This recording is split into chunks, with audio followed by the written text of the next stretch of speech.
It says 4 minutes. Not that bad.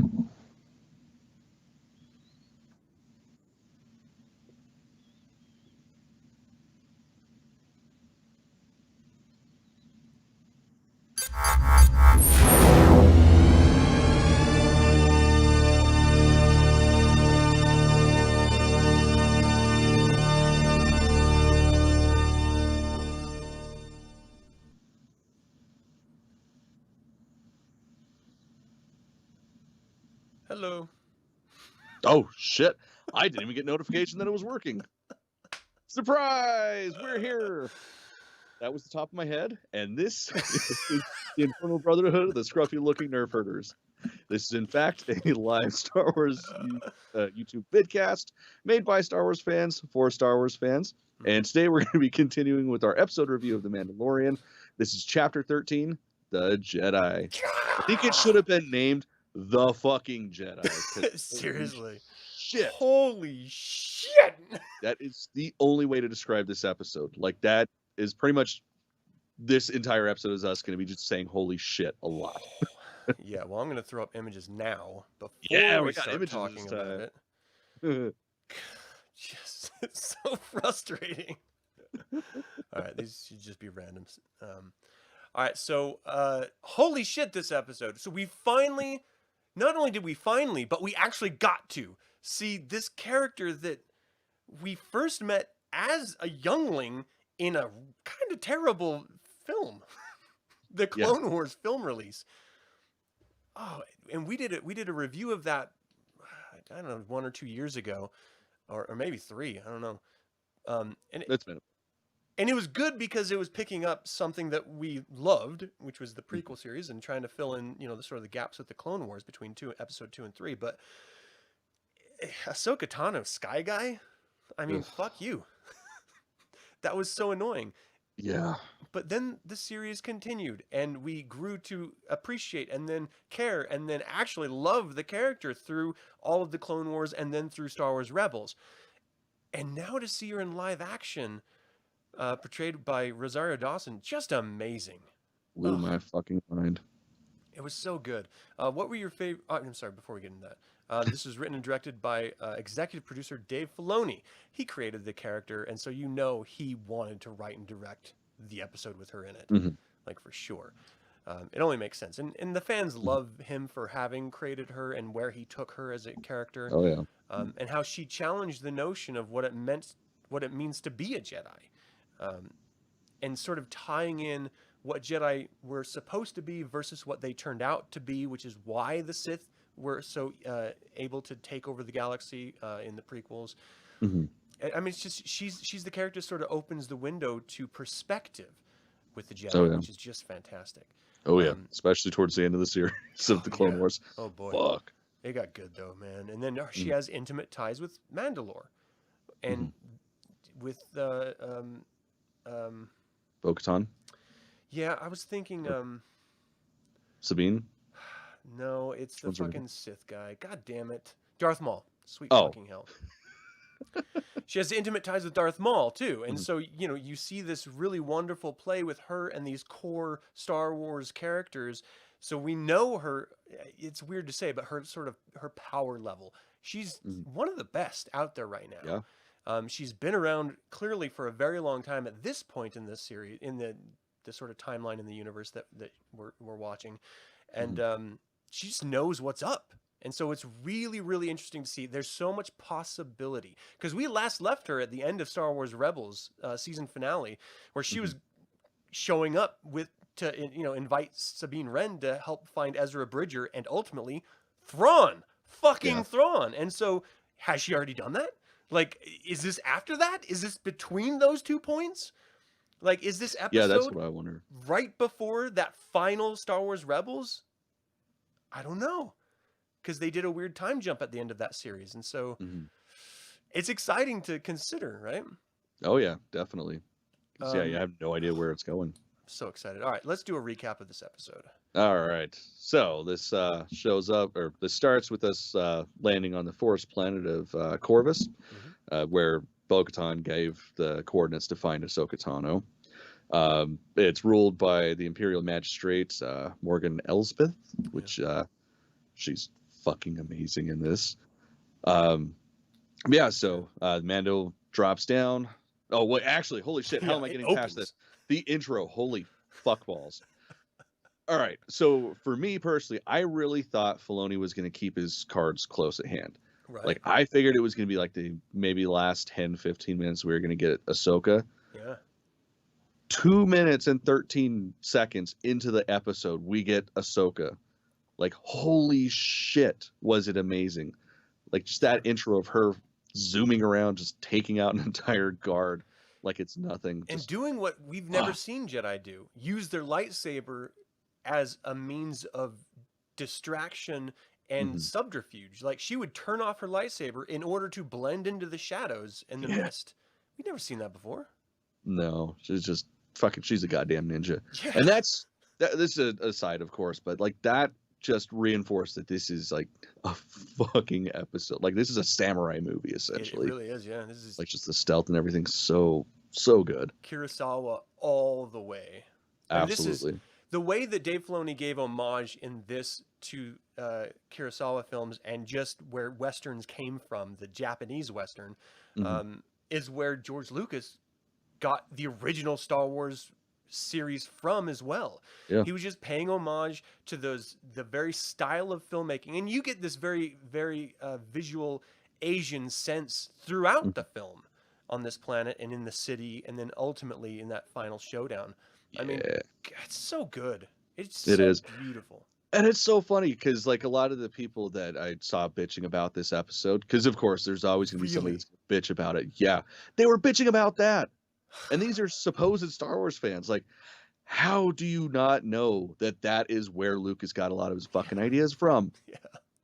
Like, the Jedi, the name itself comes from shit like that. The clothes, the robes, like, fucking Darth Revan, he's wearing hakamas, for Christ's sakes. I was going to say, Darth Vader's outfit is very samurai inspired. It's just, wow. Yeah, I saw that. I'm like, of all the things to bitch about in this episode, that's what you're going to go for? You're fucking stupid. Just enjoy it, people. What the fuck is wrong with you? Yeah, I don't get it. Like, of course, there's things we can take away sometimes. It's just like, that didn't quite hit. But I have not been disappointed once in 2 seasons.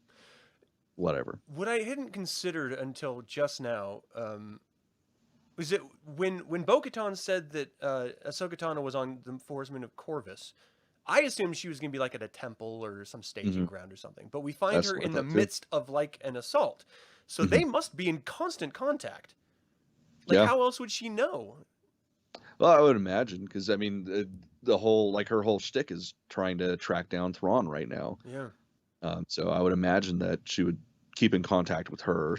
Obviously, keep in contact with Sabine. Do you think Bo-Katan and the Night Owls are working in conjunction with Ahsoka Tano to locate Gideon and then ultimately Thrawn? And they're just doing it in separate places? I would imagine. I mean, it just makes sense. They're covering more ground, and their ultimate goal is pretty much the same. Yeah. Because she really, really fell for the Mandalorian race. And, like, I mean, we saw it in the end of Clone Wars and stuff. Like, she really, really was trying to get them back to where they should be, because that was an injustice on the galaxy. Right. Interesting stuff happening in this galaxy. I'm so excited. So it turns out where Ahsoka Tano addresses the magistrate, basically saying, you have 1 day to tell me what I need to know, or you're going to suffer the consequences of not telling me. And the magistrate is sitting there in total totalitarian control of this city, just dominating and punishing its residents, ready to murder them if Ahsoka doesn't give up. And you have to sort of balance this. We don't know what information is yet, but Ahsoka is like, look, I'm going to do my best to stop you from killing all of your citizens, but what I need to know is worth their deaths ultimately, or else she would have given up. So I'm thinking, watching this, like, what the fuck does this lady know? I had no idea that it was going to go where she said it was going to go. I figured that was already done. So, I don't know. Did you have any initial ideas about what she wanted to know?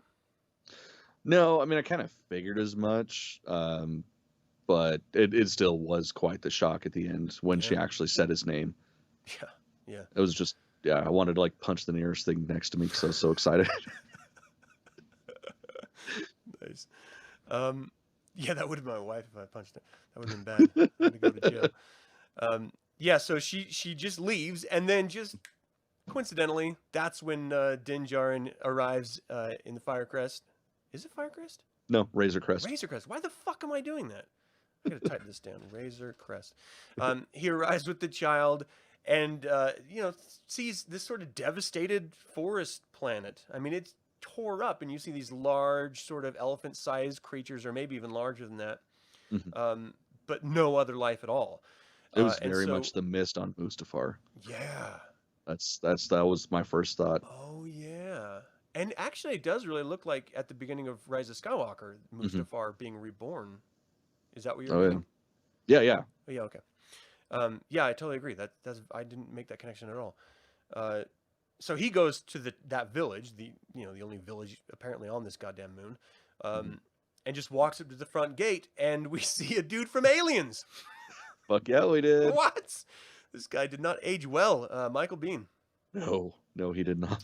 He looks like it's been a few years. Yeah. God damn. But it's still nice to see him. The whole time I was watching, I was like, I know him.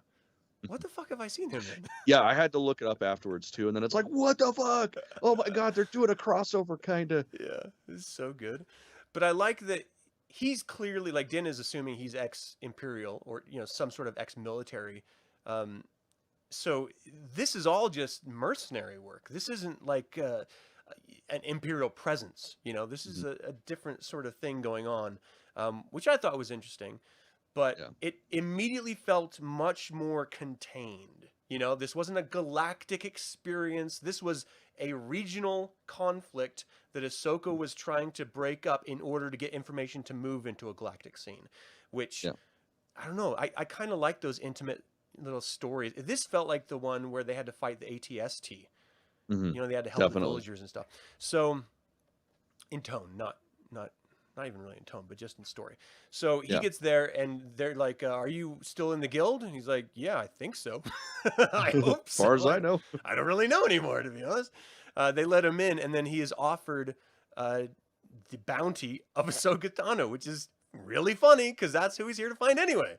And so he's like, "Okay, okay." Well, it's great too because he totally doesn't even accept the job at all. Like, in no way is he like, oh yeah, I'll do it. Yeah. He's just like going in the motions, and she gives him what he wants. And she offers a Beskar staff, like a spear, which is something that I'm hoping he's going to need later on. Yeah. Yeah. Who knows? In order to fight. So he's like, we'll see. I'll go take a look. I don't know. He leaves and immediately runs across Ahsoka Tano, who just starts whipping his ass. And then he starts fighting back with the tools of the trade, which was awesome to witness. It reminded me immediately of Episode 2 between Obi-Wan and Jango Fett. Great. So good. Just goddamn great. And then she, sort of turns the tide and flips up over and also back to, with Boba Fett and Luke Skywalker in Return of the Jedi. So she flips over a branch, lifting him in the air. He cuts it loose, and then he pulls his gun. He's like, "Whoa, Ahsoka Tano, stop! I'm not here to fight you. Bo-Katan sent me, damn it!" And that's when she notices the child, and then we learn some shit that I never thought we would learn. Right. You want to go over that? Yeah. So the biggest reveal is, she's at the end of that fight. She's like, "Oh, I hope it's about him." Yeah. And then in the next scene, it's just her and, as we find out, Grogu just sitting there sharing each other's thoughts, trying to find out what's going on. They're communicating. And it's such a beautiful moment, too, because it's a good, minute or two of just her looking at him and just head movements. But damn near everything that's going between them. Yep. So fucking beautiful. That's when she kind of... What's that? The cinematography is great in this episode. Oh, yeah. Yeah, it's just so much emotion with next to no dialogue. It's great. And then that's, as soon as they finish up that initial conversation, she goes sit down with the Mandalorian and Grogu. And she just kind of gives him a bit of a backstory of, what his little life has been, from being raised at the Jedi Temple on Coruscant, to training under all the greats, and then being hidden during the Purge, and then being stolen later. Which that's the shit. Like that, I really hope we find out who stole him. Yeah. Like I desperately want to know that, because if it was Imperial, you would imagine they would have just taken him and done what they were going to do. Like, how did he end up in the hands of the bounty hunters in the first season? But that's that's a different conversation. That's a mystery that I hope they do answer in some way, because I'd really like to know. Yeah, I stand by. I don't want to know what a species is. I don't give a fuck. Like, let's keep that Lucas mystery a mystery. Mm-hmm. I think it's better that way. But just like personal history, like, yeah, I want to know what happened to him. Yep. Yeah. Who was he training under? Was it Yoda, as Yoda just trains the younglings at that point? Because we saw that scene in episode 2, I think it was. Mm-hmm. And then who hit him? How did he get out of the temple? Like, was it the librarian? Jocasta Nu, I think her name is. Yeah, see, that's kind of what I was assuming, that she hit him, but yeah. And then shit! Because she had. What if it was Vader? No, that wouldn't make sense. Yeah, because like she had that vault in the library, but never mind. That doesn't make sense at all. Yeah, so she had a list of students that ended up in the hands of the Jedi Fallen Order game, which I thought was interesting. So maybe that information is how that first group that Din liberated the child from got the child. Yeah, is from that list. So maybe they were the good guys, which would be kind of interesting. Yeah, that they got all fucked up. But oh well, it's a tough galaxy. That would be very Star Wars. Yeah, so I'd like to know that. But anyway, the reveals of his name, how he was suppressing his Force abilities in order to survive. So he has intellect, like he knows what's going on, but he's not communicating for some reason. But he can sort of almost communicate with Ahsoka. But she said they're not speaking. It's just a different, like they're in tune with each other or something. And then she tries to train him a little bit to see what he knows. Yeah. This was a really great moment where you really saw that Din and Grogu are just connected. Like they are already family. Like there's no, and even Ahsoka straight up says it. Like, he's really attached to you. And he's like, well, you need to train him. And she's like, there's too much fear in him. He's like, that's why you need to train him. And she's like, I've seen this before. Yeah. And every one of us was like, fucking Anakin Darth Vader. That's right. I think she has experienced this. Yeah, this is a huge character arc moment for Ahsoka Tano. Is her realizing that her former master ended up being the greatest bad guy villain of all time and murdered all the fucking Jedi. And now she's forced with a situation of creating another one? Fuck no. Yeah. You're out of your mind. Well, and especially when she's not even a Jedi anymore. Like she has disavowed the order. Yeah, it's funny because that's been going around where, like, why didn't she say I am no Jedi? But Dave Filoni said, well, you can make an argument that she's the best. She is the original style of a Jedi. And so I think when she said I'm no Jedi, that was her leaving the order, but she's still straight up a Jedi. She is what the Jedi are supposed to be, which I think is very interesting. Because I agree with that totally. 100%. Yeah, so they make a deal where she says, all right, I'll train the child if you help me take care of this situation. Was it her that proposed that, or was it Din? It was sort of a compromise. Like she's like, look, I need to help these guys. You can. And he's like, well, you got to help me then. And she's like, I will help you. I will help him be trained if you help me. Yeah. Very vague. She pulled it in there. Yeah, because she didn't agree that she would train him because she had already said that she wasn't going to. Yeah. So I always love that sort of vagary. It always comes back later to bite you in the butt. And then we just get to see this assault. So good. And this is a big fucking deal too, because this is again something coming from video games. Like we get to see HK droids. Yeah. Like these are the predecessors to IG units, which like of course, like their processing units weird, like they can't converse like we know IG units can, like if you ever played the video games or anything, the funny like statement, blah blah blah blah blah, or query, blah blah blah blah blah. So we didn't get that, but at least we got to see HK units on the screen. Mm-hmm. That was, fuck, that was so cool. Very, very fucking cool.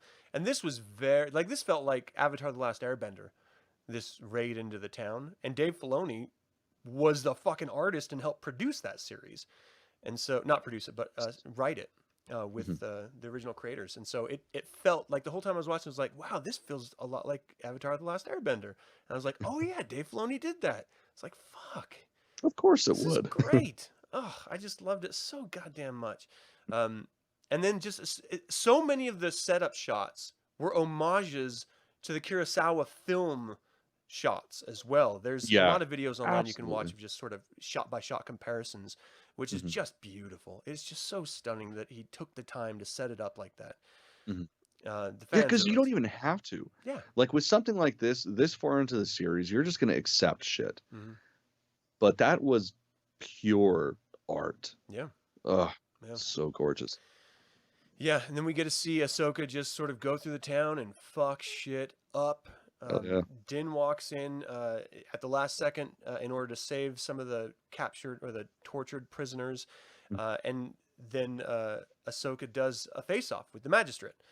And this was very beautiful. Like it was this lush Japanese garden, feng shui setup grounds, and very classic, almost... I mean, it's just classic, again, Kurosawa type setup, but it also reminded me of Tarantino at the end of, like, Kill Bill 1, where she's facing off with the other big bad girl. I can't remember the names right now. But it's just beautiful, just sort of pristine Japanese yard setup. And Magistrate can fight. I was surprised. Yeah, she can. I know people are, like, trying to, like, this is Bruce Lee's god niece or whatever. That doesn't fucking matter.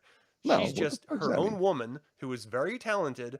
You don't need someone else to add authority to that. And she kicks ass in this. She's just great. And this setup too, like the tiny little motions in the body and they're sitting in their stances. It was a direct callback to that final Obi-Wan Darth Maul sequence, that samurai face-off. And this was just that sort of amplified. It was so beautiful. Definitely. Oh, goddamn, I just love it so much. And we're getting the mirror of that with the gun fight standoff. Oh, yeah. between Michael Biehn, which is Lieutenant Lang, and Din Djarin right outside the gate. Except Michael Biehn is like, okay, I think he genuinely thinks he would lose if he tried to fight the Mandalorian. But if it was a straight on fight, yeah. Yeah. And so he knows there's an HK coming over the roof line. He just doesn't know when it's going to be popping up. And he's trying to talk to Din to sort of, say, let's wait out and see who wins on the other side. And then we'll deal with what we're doing. And it turns out where ultimately it sounds like Ahsoka wins out. And so he starts lowering his blaster and thinks he's doing this sort of villain sneak, which never works. No, never works. And gets his ass shot. Yep. It was great. Yeah, I love that gunslinger shit, man. That's like, I'm not a huge fan of Westerns, but that shit, I eat it up. Yeah, and then he even did the pistol flip. Yeah. It's like, you motherfucker. So you're a smooth mama jam. Damn. Yeah. And then we had cut to the inside, and Ahsoka, like, breaks this fucking question, where is Thrawn? And we're like, oh! She hasn't found Ezra yet. Or maybe she has and he got away. We don't know. But do you think she has found Ezra at all yet? I don't think so. I would imagine if she had found Ezra, they would have already, like, teamed up with everybody else and gone after Thrawn by now. Right. Like, that would just be my guess. Do you think that's where all these different new spin-off series are going to converge? Is it Ultimate Thrawn battle? Oh my god. Like an Infinity War thing? Yeah. And he's Thanos? Oh, yeah. Jesus Christ. I would probably never be able to get an erection ever again. My dick would just completely explode. I honestly think that's where it's headed. I fucking hope so. Because I mean, it would make sense because of like all the different like side stories. Because ultimately, a lot of them are coming off of the Mandalorian, like they're Mandalorian spin-offs. yeah, So, oh my god, that would be so amazing. I think Oh, you might lose your penis. I fucking hope so. It'd be worth it. I mean, I'm a big fan of it. Like it's been my best friend for many years, but if this is how it goes out, this is how it goes out. Oh man. Okay, so she ultimately, they finish up, and Din is like, "All right, time to say goodbye, Grogu. Ahsoka, here you go." And she's like, "I'm not training him." He's like, "But you said, what the fuck? You gave me your word." And she's like, "I'll go put him on a rock at this ancient Jedi temple ruins, and maybe some Force users will hear him. Some Jedi will hear him." Well, and It's I like, love how she puts it when she's talking about it because we had never really, at least I hadn't up until this point, considered, what does Grogu want? right? Because she puts it as, if he wants to, he can reach out through the Force and find somebody to train him, or he can just let his abilities go away. Mm-hmm. I was like, oh yeah, the kid does have a choice in his life. Grogu's a person. He's not That's just so a weird. prop. Yeah, it also gave the promise of what Jedi could Mm-hmm. hear him. And so I've been speculating ever since that. Like, who could it be? Is it Ezra? Is it Luke? Is it Cal Kestis? Is it fucking Ben? who? Ben? Is it Ben? So, Well, Ben's a Solo? baby right now. Ben Solo? You Would it mean? be? Oh yeah, no, I guess he would be. Yeah. Yeah, no, he wouldn't be born yet. Just kidding. Um, Yeah. but there's a lot of arguments about Mace Windu still being alive. Like what ifs. I know that's a He, pretty deep what if. yeah, well, I guess he wouldn't be that old at this point because that was what, like 20 years ago. So I mean, Yeah. he'd be in his 60s, 70s, whatever. I don't know. I mean, it is of course in theory possible that he survived. Mm-hmm. 100% possible. He's a fucking Jedi master. I don't know. I don't know if they would bring him back though. Yeah, I don't either. It's a possibility, and so I wanted to bring it up. Mhm. And then who knows what other Jedi are out there? They could just make up someone, or just not have anyone get him. And Grogu decides he just wants to Or be with Mandalorian. what if he didn't reach out just to the physical Jedi? What if he reached out in like the corporeal state or whatever? Right. Like what if, say Qui-Gon Jinn finds him? Yeah. Like that would be a Interesting. mind fuck, Ooh. I would be right? excited to see him Right. materialize in a Force Ghost scene. Mhm. Oh, I'd lose my mind because he was like the baddest of the original council. Oh yeah. I mean, he taught Grandmaster Yoda shit. It's pretty awesome. Like he was a big fucking deal. So Yeah. I would love to see something like that. That would be very cool. Okay. I feel like that would tie it in so much with the Skywalker saga because he was the one that found the prophecy child, Anakin. Um, but I don't care. I think that'd be interesting. That would be really, really kind of cool. In that case, Grogu doesn't need a physical Jedi to meet with him. He could be instructed just through the Force. Oh yeah. Interesting. I kind of do want to see Luke though.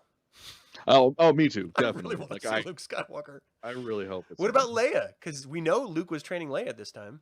That is true. That is true. I That'd be mean, sweet. fuck. I don't know how they would do it though without pissing off everybody. Right. Being that she's It's a character. People need to get over it. I love me some Carrie Fisher too, but she well, moved and on I so thought wicked. like as much as the films were meh, I thought that was one part they did successfully was the the CG Leia in both Rogue One and in the Rise of Skywalker. Yeah, I especially like the Rise of Skywalker sequence with her and Luke. That was amazing. It was. It's the only reason why I want to buy the damn movie, but I can't bring myself to do it. I just can't. Yeah, I did, and it's still in the packaging. All right, so that's we know where he's got to go in the next episode. There's only like 5 or 6 episodes left in the series, so we know he's got to get to that point soon. So hopefully Yeah. it's next episode. What is your favorite moment of this particular episode? God, that's a hard one. like I just fucking love this entire episode. I mean, ultimately, probably the final battle, because we knew that's exactly where it was going to lead, and it felt like a fucking samurai film, which like anything like that, I'm just a sucker for. So seeing that final battle and seeing that Rosario Dawson can be Ahsoka like no fucking problem was just, I was very happy. Yeah, my favorite was the opening sequence with Ahsoka, is where we get to see her stealthy. We just Jedi don't do that. And so I just loved that she was using subterfuge like a Sith would, but she's kicking ass, kicking ass for the Lord. She's a good girl. So I love that so much. She was so sneaky and badass. And seeing those lightsabers and hearing the sound of the lightsabers. So fuck, it was so nice to see again. What was your least favorite part of this episode? I guess least favorite was just that she didn't take off with Din. I mean, we knew she wouldn't, but there was that little bit of hope. It's like, come on, do it. Yeah, my least favorite was realizing that she was alone. I was convinced that she was with Sabine Wren, and there was going to be like this Jedi temple set up, and I had no idea it was going to be like a mission that she was on. And so as soon as it opened, I was like, wait, what? Like I was blown away by the action, but as soon as I could stop to think, I was like, wait a second. Is she in like constant contact with Bo-Katan? Because how the fuck did she know she was here doing this if it's not like a base, So that makes me think, what else is going on that we don't know about that they're in communication with? Yeah. It reinforces this idea that this galaxy is not isolated with the story that we're watching, that there's other shit happening that we may step in and out of, but we'll never fully realize, just to let us know that, this is a busy galaxy with billions of stories, and we're just one of them. Yeah. I love that idea. Oh yeah, definitely. Well, and especially now knowing that she's going to get her own fucking show. Yeah. and that was the thing too. Like, heard that there was going to be an Ahsoka show, but that was it. It's like, oh god, please don't be CG. Please don't be CG. Yeah. Like, you can't tease us with Rosario Dawson as Ahsoka Tano and not give us Ahsoka Tano live action. So it's pretty nice to know that she's going to be live action. Hell yeah. What are your hopes for the future after watching this episode? Fucking more Ahsoka. And if you would have told me like 2 years ago that those words would ever come out of my mouth, I would have smacked you and told you you're stupid. It still blows my mind that I'm such a big fan of Ahsoka now. Yeah, she turned a corner. Yeah. Like real fast. Yeah. My hopes for this was that we were going to see Luke Skywalker. He's going to go to that temple probably in 2 or 3 episodes, sit Grogu on the top of it. It may be the end of the series, and which we don't know yet because we haven't seen it. But he puts Grogu on the temple, and then we see like Luke fly in or something in his X-wing. That'd be so dope. Like I would have fucking died. If I see Luke Skywalker in this series, I will openly cry. Like I will weep, tears of joy. I mean, just straight up. I loved it. So I just, the hope of it. Ugh, please, LucasArts, make me cry. Lucasfilm. Fingers crossed. All right, anything else you want to talk about with this episode? Now we got it. I think we got it in the can. Thank you all so much for tuning in, both live and in chat. And after the fact, we invite you to subscribe to this channel and click the bell to get notified about our next video. We also have a store for all your scruffy looking Nerf Herder needs. This shirt is one of them. Mouthful. We have mugs, we got shirts, we got hoodies, we got all sorts of stuff, stickers. Go check it out if you want to give a good Christmas present. Or Hanukkah. Hanukkah's going on right now. That's true. 12 days. Give all 12 to your Star Wars love. Until the Infernal Brotherhood convenes again, may the Force be with you. I keep it around for luck. I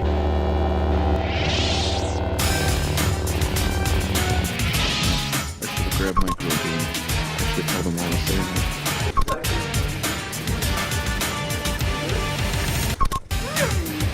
Wake up, Princess Mimi. Princess Mimi.